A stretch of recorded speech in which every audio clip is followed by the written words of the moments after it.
Welcome to State of the World with me, Sally Lockwood in Dubai. And me, Tara Palmeri, in New York and Washington. Well, it's been more than a week since the war with Iran and Israel, Tara, and it just feels like it's getting even more intense. You know, a hospital was hit in southern Israel, in the last week, and the Israeli defense minister has said the supreme leader of Iran can no longer exist. I mean, it's just such aggressive Yeah, language. And even Donald Trump they're has calling for threatened, regime change. even Yeah. Donald Trump's threatened the Ayatollah's life in the last week as well.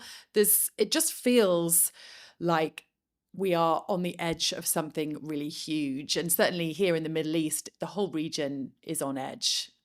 People you speak to are anxious about it. There's lots of travel cancellation. You can't get to flights to certain places that you used to be able to. Even me returning from London in the last few days, I looked at the flight path. The route now has changed, and it flies south of the area of conflict, and flights are rerouted. It definitely feels, you can just feel the tension, and I think what we're all waiting for is we're all waiting to hear what Donald Trump is going to do. The eyes of the world are on the White House.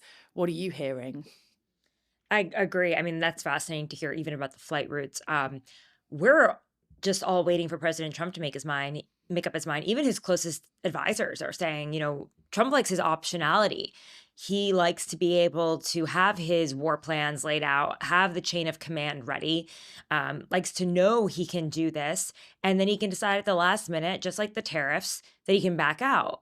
And so this is really the whole world waiting on one man's decision, because only the US has this mother of all bunker bombs, this 30,000-pound bomb that can go into the Fordo enrichment, nuclear enrichment, uranium enrichment facility inside of the mountains in Iran, where they're doing most of their work. And, President Trump isn't just thinking about the fact that, like, this is the one, this has been at least presented to him as maybe perhaps the one chance to finish off Iran's nuclear program. He's thinking about his legacy and what this means for him. Could he be the one to do this? And it's interesting, Sal, because there's a lot of political pressure on him. He's got the MAGA base of the Republican Party, and the one unifying principle of the MAGA base, which is kind of like a lot of anti-establishment people. They're libertarians, former Bernie bros, some evangelicals, but it's always been America first, right? And part of that policy is America isolationism on the world stage. That extends even to tariffs, that extends to immigration, foreign policy, et cetera. So if President Trump does this, this will greatly anger them. Like, we have to remember, he ran on the promise that America would not get involved in foreign wars. He Yeah. ran against the war in Iraq and Afghanistan. This was something that was so appealing to a lot of his base, many of whom are based in the center of the country, served in tours of duty abroad, and they don't want to follow Israel into the region. In fact, the recent poll just found 25% of people think that the US should follow Israel into this fight and drop the bomb in. Now, I know that President Trump's advisors think that he can surgically drop this bomb in, strike in, and get America out. And they're looking at, what happened in Syria during his first term. I don't know if you remember this, but he dropped the mother of all bombs on an airspace, on an open airspace. It was called the MOAP. And, we didn't go into war with Syria, but this was in reaction to chemical warfare against Assad. And about a decade later, now there's a new leadership, and it seems to be a little bit more moderate in Syria. And I think some of them are thinking that they might be able to pull off the same thing in Iran, but others are saying, like, no, no, no, no, no, this is not the same thing. You can't just go into Iran like that. Do you think Donald Trump himself even knows what he's going to do? And do you think he acts on impulse, or do you think he just gives it a lot of thought for a long time before he makes a decision? I think he's really hoping that the threats will pressure Iran to the table. Yeah, And he's just like, surely he doesn't want US intervention. Like you say, this goes against his America First policy. This goes against everything he campaigned for about ending those foreign wars, bringing American troops home. And I also think, it was in his first term that he essentially scrapped the nuclear deal with Iran, right? And right. now look where we are, where he might actually be joining Israel and having US military intervention in Iran. It doesn't seem like a great option for him, especially when you see what it's doing to his MAGA base. I mean, this is really like fracturing Republican opinion, Yeah. right? It is. It's a really weird thing when you think of the MAGA base agreeing with the New York Times op-ed column, which put out a statement yesterday or a piece opposing this. But I do want to say there is one exception to this whole America First rule for President Trump, and he wrote about it in 2011 in his book Time to Get Tough. He said the U.S.'s number one priority in Iran should be to take out the nuclear program. And this has been the one exception for him, is this idea of having the ability to get rid of nuclear warheads if they're even there in Iran. Like, that's the other thing. He's already splitting with his own advisors, like Director of National Intelligence Tulsi Gabbard, who testified that she doesn't think that Iran even has nuclear capabilities. A lot of reports in the world say they couldn't actually build a nuclear bomb for at least a few years. But yeah, this is one space in the that he kind of breaks with his own America First ideology. And he's just been backed into such a corner lately. I mean, by his own base. He was asked by The Atlantic's Michael Scher about the backlash, because there's a ton of backlash. There are big stars on the right, like Tucker Carlson, Steve Bannon. Like, these are men who ostensibly could run in 2028 on the GOP ticket as MAGA candidates. And they're really coming out against President Trump over this. And he was like, I created America First. I decide what it means. I mean, he didn't. Reagan used the phrase, it goes back to like 1850s in America. But like, he thinks that he controls his political movement, but I think he doesn't realize, I think he's starting to realize that actually they control him. And there's so many considerations, but he's certainly trying to pressure Iran to the table by threatening to drop this bomb. And again, there's a part of him that's like, this might be my chance. Maybe we can do this surgically, get in and get out. But the one thing about war is once you get in, it's really hard to get out. And I think, like you say, just like there's a lot of conflicting opinion over the state of Iran's nuclear program and how far away they Exactly. were from developing a weapon, even if they, did they even have the intention to develop a weapon? Well, it depends on who you speak to. But I certainly think there's also divided opinion about US intervention. Would it bring a swift end to the conflict, having American intervention, or could it just make the whole thing even worse? And we just see this escalation. I think the concern, certainly here in the Middle East, is that it would just lead to regional instability. There's been a huge, I would say a large number of countries, around 20 countries in the Middle East, who've come out and strongly condemned what Israel have done in attacking Iran. And a lot of that is to do with the fact that it has created regional instability, or at least it has the potential to do so, right? Right. And, if America gets involved, what then? Does Iran attack American assets in the region? So Right. you have Got a lot of servicemen there. you have around And 40,000 American service personnel in the Middle East, in countries like right. Bahrain, in countries like Iraq, Qatar. They don't want to see attacks on their countries, on American air bases in in a foreign partner's country. So I think there is a lot of concern that if there's US intervention, actually, you could see this ripple effect in terms of the impact in the region on security and economically, of course. Certainly there's no support. There's no support publicly for what Israel's doing. That said, there aren't many countries, if any, in the Middle East that want to see a nuclear Iran either. So there could be privately some support in terms of dismantling the nuclear program in Iran. And it's definitely disrupted, like I've said, travel, a lot of flight cancellations. You can't get to the same places that you could a week ago. I think based here in the United Arab Emirates, you can fly to almost anywhere in the world from here Well, you can't at the moment, and Tel Aviv, all of their flights have been cancelled. I've spoken to Israeli civilians today who said that life has just ground to a halt Mm, since the war began. And they just, they don't know what to do from one day to the next at the moment. And not everyone is near a shelter. Not everyone has a safe room. They feel really vulnerable. Um, yeah. it's not just a political game, which I think somehow is how it's perceived in Washington. This is about people's lives. Yeah. This is about the lives of Israeli civilians and Iranian civilians and the wider region here in the Middle East and potentially US military personnel, right?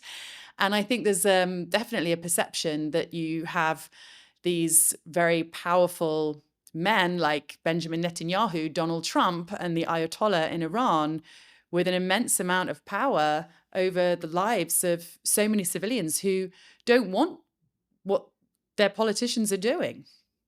Yeah, which is so great that you have our next guest on to talk about the actual humanitarian implications of all this. I just want to make one more point, Sally, before uh, you bring her in. President Trump did not want to be dragged into this, and I it actually should happened have over asked you that. many. Yeah, it Was happened his over. hand forced a bit by Netanyahu's Yes, actions, or absolutely. was this agreed in advance? Well, I mean, he was basically forced into this by Benjamin Netanyahu. He did not want this to happen. In fact, over many months, he kept trying to convince him not to do this. That's why he created this timetable for Iran to come to the table, 60 days to reach a deal. There was a lot of pressure on him from Israel to get involved even sooner. And I also just think, President Trump, when he was running as a candidate, was like, the rest of the world will respect me more than they did Joe Biden. There will be no foreign wars. I will end the war in Ukraine in a day. I will bring back the hostages in a day. I'll end the war between, Hamas and in Gaza. And so he had so many promises about the idea that world leaders would fall to their knees when he came into power. But if anything, he's being shoved into a corner. And he did not want this to happen. And now that he's here, I think there's been a bit of mixed reaction because at first, when people saw Israel striking Iran and doing so with such impact and taking out so many leaders in the regime, Americans, I think, for a second were like, "Oh wow, that was a pretty effective strike." And President Trump thought to himself it was playing on Fox News very positively. But as the days wear on, and it is a will he, won't he, and he sees his political base reacting, I think it's probably angering him even more that he was backed into a corner by this decision. This was not a cooperative kind of.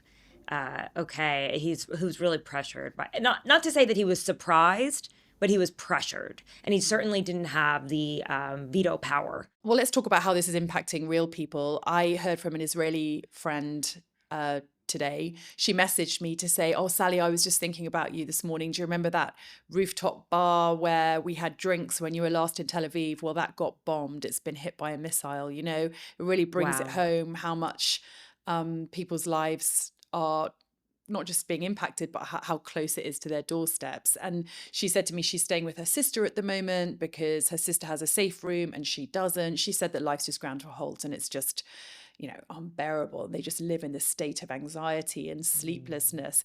But of course, it's the same for Iranian civilians. of course, And yeah. the big difference with Iran, though, is that it's much harder to hear from people there because they have internet blackouts. And also, a lot of people are far too fearful of the regime to speak out publicly and speak to a Mm, journalist like me. So instead, I've spoken to a British-Iranian woman who I know, Elicker Ashoori, who I've interviewed before because her father was held um, in Evin prison, the notorious prison in Tehran, for 5 years under false wow. charges. He is a British Iranian businessman, and he was visiting his mother in Iran, when he was arrested and held in prison for 5 years. And his daughter Elicker campaigned for his release, and she's become well known because she also campaigns for human rights as well for Iranian civilians. Anyway, I caught up with Elicker to talk to her about what her family and friends are going through in Iran and what she's hearing. So let's just hear a bit from her. How are you? I'm all right, thank you, all things considered. What a week. It's been a roller coaster of emotions, and I think I can speak on behalf of every single Iranian person in the world. So let's just talk about your circumstances before we talk about the bigger picture. So you have family in Iran, you have an elderly grandmother who lives on her own. What sort of contact have you been able to have with them, and what picture are you piecing together in terms of what they're going through? Yeah, I mean, it's absolutely heartbreaking what's going on right now. Up until yesterday, we could have a sporadic contact with loved ones, but from today, they've really restricted internet access, so we don't know how to get in touch with anyone. And I know it's a really difficult question because for someone like my grandmother, who is 92 years old and lives in Tehran, there is no possibility of evacuating to anywhere else because of her age and not having anywhere. And I've had very close friends who have evacuated and gone to places like the north of Iran, but they're also increasingly more stressed because um, they've dipped into their savings to pay for these accommodations that they are now renting. And obviously, they don't have a job anymore and they don't know if they're coming back to a home anymore. So it's just a waiting game before that runs out, and then they have to figure out their next steps. They don't know if they can travel because of the scarcity of petrol. And overall, it's just a very, very stressful situation for people who can or cannot evacuate right now. Take me back to that moment when you first learnt that Israel had attacked Iran. What did you hear, and what was the reaction from your family and friends in Iran? Well, I actually woke up to the news by friends and family from across the world asking me if my family were okay. And then I looked at the news and I was shocked that it had happened.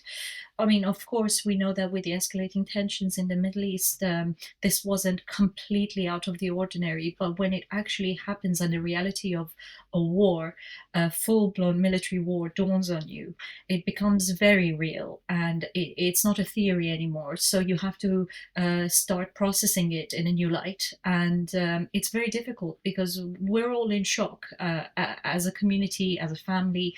We don't know what steps to take. And when Donald Trump warned people to evacuate Tehran, how much panic did that cause?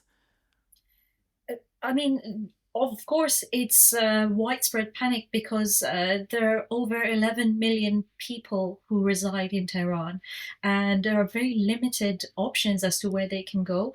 There were 9, 10 hour long queues with the refineries being blown up. There is scarcity of petrol, so no one can really leave even if they want to. And it's not feasible for this many people to evacuate in such a short time. And of course, there's panic buying, there is unrest, people don't know what to do. The economic and social situation was already really bad in Iran and now is reaching new heights, and people are helpless. I mean, as we've seen, some people are so fed up with the regime and with what's going on that they are actually celebrating being bombed, which is something I've never personally seen in a history of the world, where a city gets bombed, where a country gets bombed, and some of the people actually condone it, because that just shows you the level of desperation that people are feeling living in this authoritarian regime. That's so interesting. I've also seen those videos of people celebrating their own country being bombed, being attacked by Israel. And Benjamin Netanyahu, the Israeli prime minister, has consistently said that he is not against the Iranian people. He's wanting to take out the Iranian regime. Is there support for Benjamin Netanyahu and what he's trying to do here in Iran? I think there's a very clear division between people in Iran at the moment. We can see that a group of people are clearly pro war, and they believe very strongly that Israel will cause the topple of the regime and that everything will go back to how it was. And there is the other division that are strongly opposed to war because they know that given Israeli government's track record with the devastation in Gaza that this is not possible. And I personally believe that no liberation in the history of humanity has been gained by military intervention. You do not bomb a people for their freedom. And there has to be ulterior motives here. And I'm sure that the Israeli government has a plan B for when the regime or if the regime topples. And there will obviously be a power vacuum which needs to be filled. And the real question is whether the people of Iran have the infrastructure ready for that step forward, or whether we're going to see a repeat of something that happened back in 1979 with the revolution, where we became a hostage state, and there were other forces that hijacked this revolution, and we fell into further chaos than we originally had. Now, at the time of recording, Donald Trump still doesn't appear to have made up his mind whether America is going to get directly involved in this war or not. Are you afraid of US intervention? As someone living in the UK, I would definitely be afraid if there is a US intervention, because that would mean that matters would escalate exponentially. And it wouldn't just be an abstract, or it wouldn't just be a Middle Eastern conflict, and that other countries would be forced to join this war, and we could see people all across the world be affected by this. And that's why I am very strongly against this war. And I do believe that the Western society and Western governments have had ample opportunities to topple this regime through diplomatic channels, through supporting grassroots movements, and not blanketed sanctions that harm the Iranian people more than the Islamic regime elites. So I feel like the opportunity was there from the beginning, but I think intervention now just shows an ulterior motive and a very scary future for everyone across the world. Now, Elicker, as you say, you live in the UK, you're British-Iranian. The Tories, the opposition party in the UK, have come out and said that they will support getting involved in this war if Keir Starmer, the Prime Minister, deems it necessary to do so. How does that make you feel as a British-Iranian? Having dealt with the current government and the previous government when my dad was a hostage in Iran, I would be very disappointed if this is the time where the British government decides to take action against the regime in Iran, because throughout my dad's incarceration and throughout the Women Life Freedom movement, we consistently asked the British government to support our movement, to support the topple of the regime, to prescribe the IRGC as a terrorist organization, and these all fell on deaf ears. So to follow the US into a war that's going to cause devastation globally is, I believe, a catastrophic move. And I really hope that our government, doesn't get involved, because nothing positive will come out of this conflict getting any worse than it is. Yeah, Elicker, for people who aren't familiar with your story, of course, your dealings with the Iranian regime are very personal. Your dad was in prison for 5 years, is that right? When he went to visit your grandmother in Iran. And he was held on charges of spying for Israel, right? Yes, which seems kind of ironic given what's happening now. Absolutely. And just explain to us what that was like for you as a family. Of course, that's how you and I first got to know each other, is when I interview you about it. Yes, I mean, up to the point when my dad was arrested, we knew of the dangers of the regime, and we knew of the severity of their dictatorial way of ruling. But we never thought that as ordinary citizens this would ever touch us, and we were naive in believing that. But the more we campaigned and the more we fell deeper and deeper into this situation, we realized, how corrupt the regime is, and how much of their resources were wasted on putting these false charges of espionage on ordinary citizens in order to negotiate with different governments for their own gain. And it just goes to show you, with the way that the Israeli government has targeted actual commanders and the intel that they've had, if they had put these resources and efforts into actually arresting the people they thought were spies rather than arresting ordinary citizens, or maybe putting their resources into building the defenses of their country, which we can now clearly see are nowhere near as good as they claimed them to be. They would have shown that they care for their people, which is something we all know that's not true. And now it has come to light in the most embarrassing sort of way. And of course, I'm happy that this signals the end of the regime on a personal level, because the feelings, the rage, the anger I had when my dad was there, and the trauma that my family went through was huge. And I want nothing more than to see this regime gone. But I really also do believe that the change has to come from inside Iran, from the people of Iran, and the next step should be chosen by the people of Iran, because they are ready for democracy. They've had democracy as an infrastructure, even though rigged, for the last 40 years. We've had elections, we've had the processes of having a democracy, just a corrupt government. And having known what I know about Evin prison, I know the bright minds that are currently held there. And I believe that you just need to open the door of the prisons of Iran, and you would have so many good potential candidates to rule the country. Yeah, and Evin Prison, of course, is the notorious prison where your father was held, Yeah. Elicker, just for those who aren't familiar with it. But I'm really interested that you said in that last answer that the actions that we've seen in the last week have led to the end of this regime. I think you said something along those lines. Do you really think that Iran has reached that point? Do you see this leading to regime change?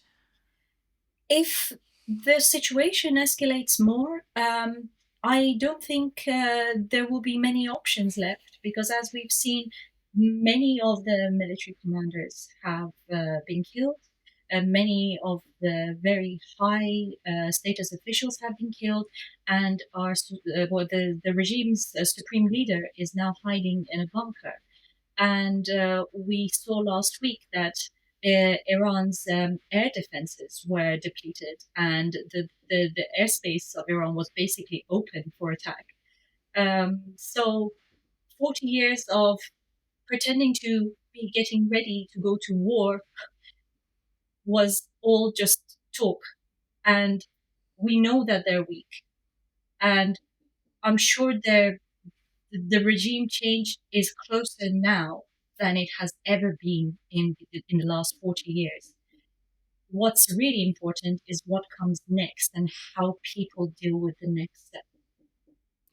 And Elicker, for people who aren't familiar with Iran, I mean, I'm not familiar with Iran. I've never been there, but we obviously learn so much from the stories that come out of there, to a degree, from the people that can actually get their messages out on social media. You mentioned the bright minds that are in Evin prison who've been locked up. Now, Iran is a very young population, an extremely educated population. Just explain what life is like for young people in Iran, what the sanctions are doing to the economy, to people's prospects and prosperity. It's extremely difficult for young people to prosper in Iran. That's why we have an extremely high rate of immigration to countries like the UK, Canada, the US, and all across the world, really, because there is no room for furthering your career, furthering your prospects at the moment in Iran. especially as a woman. I mean, I know that in Iran at the moment, women have opportunities to work in government, to work in almost all the sectors that a society has. Um, but the law is geared in a patriarchal fashion and a religious fashion, and um, women don't have rights, as many rights as we deem appropriate or necessary in a Western society. Uh, the most obvious one of them is the wearing of hijab, which is the main tool the regime uses to control women. The bodily autonomy of women belongs to the Islamic regime. And economically speaking, the country is at its worst. We know that the Iranian currency is amongst the worst in the world, and people who can afford to leave would leave, but there are a strong percentage of people who can't leave, and they are wasted. Their talents are wasted, and their potentials are wasted. And having studied in Iran myself up to the age of 16, I know that they don't really harbor the best of people. They cram your mind with religious studies and the studies of Quran and the revolution, and there's so much that we need to further cultivate our creative abilities, and we can't in Iran. So in that regard, I think we do need a change, because with the internet and with the world being so small through social media, the Iranian youth now know what they're missing out, which is not something that I had in my time. And that makes it even more tragic that they know what they can have, but they don't.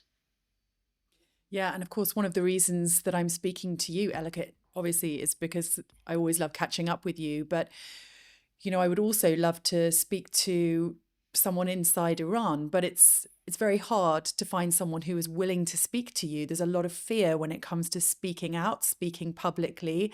Mhm. And on top of that, there's a near internet blackout at the moment, as I understand it, which often happens during these moments of crisis or unrest. Mhm. They essentially have a kill switch where they can turn off the internet Yep. for Yep. areas of the country. Tell me more about that, what people are living through, that sort of fear and that sort of control. I mean, the regime knows that social media is the only way the people of Iran can broadcast to the world what's going on inside, because whatever news comes out of the official Iranian channels is a heavily censored propaganda. So it's very detrimental to them for people of the rest of the world to see the truth. And of course, I've had friends that I've asked whether they want to be interviewed, and they are terrified because we've seen even in the last week, even with all this pressure on the regime, they have arrested people, they've sentenced people, they've executed people. So they're going on with business as usual with systematic oppression of people. Um, so I've had friends who don't even want me to send a photo that they took from their window to a news channel, because they are afraid that the regime might locate them based on that angle of that window. And this is not an unfounded fear, because it has happened. And anyone who's spoken against the regime in the past 5 days in Iran is at a very serious risk of being taken. And because at the moment it's a kind of win or lose situation for the government, they might act with impunity and just go on a massive execution spree. And there's a huge risk to the political prisoners that are currently in prisons in Iran. Um, we know there was some conflict earlier this week within the prison grounds with prison officials and the prisoners, as it happened during the Women Life Freedom a couple of years ago. So there is a risk, there's a serious element of risk for anyone involved currently with conveying the message outside Iran. And just lastly, Elicker, I know this is an impossible question. I apologize in advance. You don't have a crystal ball, but how do you see this ending? Do you see this ending soon? Do you see this going on for weeks, months? And will it lead to regime change? I was asked this when the Woman Life Freedom was happening, and I was very optimistic that the end of the regime was near. But obviously, we know what happened there. So I have to be very cautiously optimistic. But this time it's different because even if the regime falls, my concerns are as to what comes next. And I believe that's a scarier prospect for me, not knowing what's going to happen after the fact. And that's why I can't give you a yes or no answer, Yeah. because um, the future is very gray, and there are many individuals and parties that are gunning for this opportunity to grasp this situation and take power. And as we've seen with other countries that were liberated through war, and the civil crisis that they unfolded, in Syria, in Iraq, in all across the Middle East after the Arab Spring. So yes, I want the regime to be gone, but I also want structure, and I hope that we have that structure when this happens. And just explain what sort of emotions you and your family are feeling at the moment. I imagine anxiety and fear is some of it, but is there a sense of hope as well, or is that unrealistic when you're seeing what your country's going through? Since my dad was taken, I have become very good at balancing my expectations, my hopes with the reality of the situation. So I think even though part of my mind is hopeful that a change is coming, part of my mind is also very cautious. And of course, talking about the immediate future, we are extremely anxious for our loved ones, for our country, for my city. And in the long run, about the future of the country and whether we can go back or not, because obviously we are all now exiled and we can't go back. So for anyone, the possibility of going back to their country is an appealing prospect. And that's the one hope that I have, is that I can one day go back and take my partner back so that I can show him where I was born. And these are some things that people take for granted around the world. And it's sad that there's a part of you that you can never share with the people around you. Yeah, I can't imagine what that must be like, being exiled, being unable to return home to your own country, to the people that know you best. Now, there's very divided opinion when it comes to Israel's actions in Iran. Some who say that a nuclear Iran was a very close concept and that it needed to be taken out. Others who feel that this aggression was unnecessary. What's your position on this? Do you think Israel was right to attack Iranian nuclear facilities? I don't think an attack was necessary, because there were discussions going on whether I agree with the Islamic regime having nuclear weapons or not. That's a different issue altogether, because I don't think the regime could be trusted with any sort of global power. But in terms of attacking a country under the guise of wanting to destroy a nuclear facility, we can't really for sure say that these intentions are genuine, and whether there is some other motive for attacking Iran, which are masked by this as a start of something.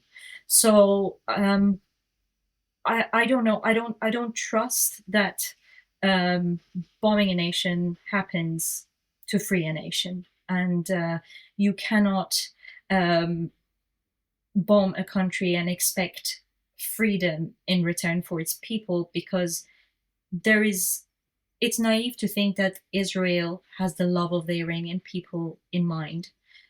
There is no basis for it, and just as much as there is no basis for the Islamic regime having the love of the Iranian people in mind. So the people are really cornered into this tough spot where they are abandoned by their government and they are attacked by another government. And I believe that's why I believe that it is up to the people to decide their fate. And I think this is the most minimum we can give the Iranian people after all that they've endured.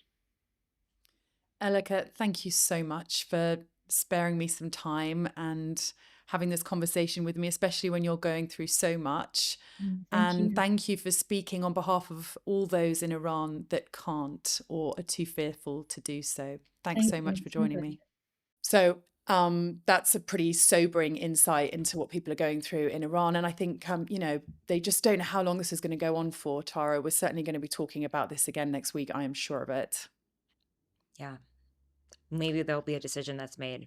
I mean, even like we're recording it now and this will be published very soon, but between recording and publication, Donald Trump could make a decision or at least go public with what he's thinking. And who knows how this story could have changed by that point. So let's see. At the time of recording, we still don't know whether Donald Trump is going to make a decision that the US will get involved in this war. Let's see. Hey, Tara. I mean, maybe we'll have an emergency session if that happens.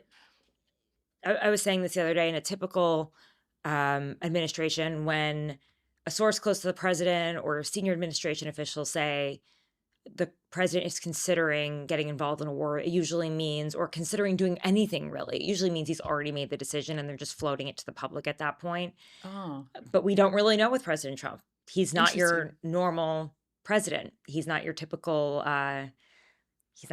leader in this country. But certainly all indications point to he's ready to hit the button when he thinks it's time. So okay, and we'll see what that means for this region, which is definitely on edge. Tara, listen, good to see you. We'll talk again next week, and if anything like huge happens before that, we'll pop up and have an emergency session.